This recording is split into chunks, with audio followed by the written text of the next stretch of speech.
যেখানেই শেষ সেখান থেকেই শুরু করুন জীবনের লক্ষ্য খোঁজার জন্য।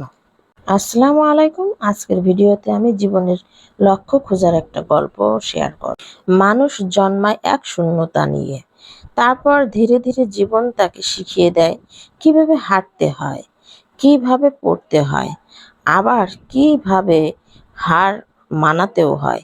কিন্তু এই হেরে যাওয়ার মাঝে যদি কেউ নিজের জীবনের লক্ষ্য ভুলে যায়, তাহলে জীবন এক মৃত নদীর মতো নিঃস্ব ও অর্থহীন হয়ে ওঠে। অথচ লক্ষ্যহীন জীবন মানেই কিন্তু শেষ নয়, বরং সেটাই হতে পারে নতুন এক শুরুর সূচনা। অনেকেই বলেন, আমার কোনো লক্ষ্য নেই, আমি জানি না আমার জীবনে কি করতে চাই। অথচ এই না জানাটাই কিন্তু জীবনের প্রথম ধাপ। কারণ সে মানুষ জানে, সে জানে না, সে খোঁজে। আর যে খোঁজে সে একদিন না একদিন ঠিকই খুঁজে পায়। জীবনের লক্ষ্য কেবল একটি নির্দিষ্ট পেশা বা অর্জন নয়, এটি হতে পারে আত্মতৃপ্তি, পরিবারকে ভালো রাখা, সমাজের জন্য কিছু করা, কিংবা নিজের ভিতরের অস্থিরতাকে শান্ত করা। লক্ষ্য মানে নিজের ভিতরের যন্ত্রণাগুলোর উত্তর খোঁজা। লক্ষ্য মানে নিজেকে প্রশ্ন করা, আমি কেন বেঁচে আছি, এবং সেই প্রশ্নের উত্তর খুঁজতে খুঁজতেই তৈরি হয় জীবনের মানে। প্রত্যাশা আসে কারণ আশা ছিল। আমরা সবাই জীবনের কোনো না কোনো সময় হতাশ হই।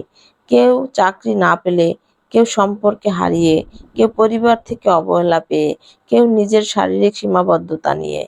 কিন্তু কখনো কি ভেবে দেখেছেন এই হতাশা এসেছে কেন?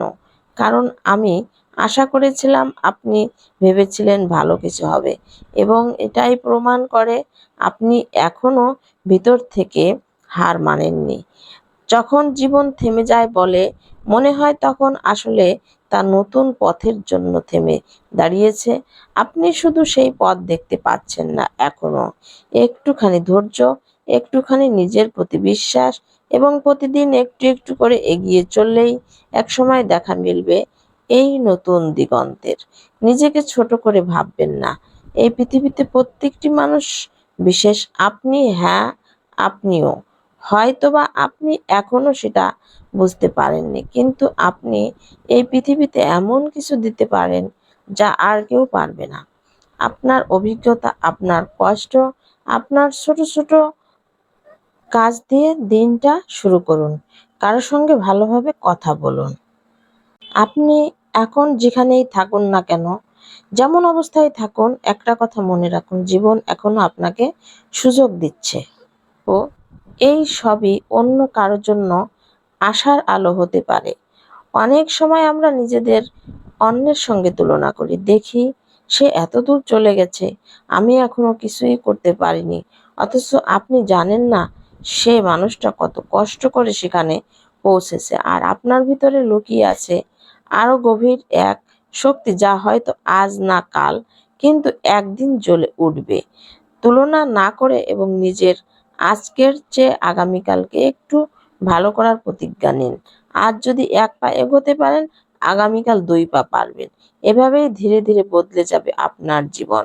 লক্ষ্য নেই, সমস্যা নেই, শুরু করুন হেঁটে। অনেকেই ভাববে আগে লক্ষ্য ঠিক করুন, তারপর কাজ শুরু করব। অথচ সত্যি নয়, কাজ শুরু করলেই লক্ষ্য ধরা দেয়। সবাইকে অনেক ধন্যবাদ। ভালো থাকবেন। আসসালামু আলাইকুম।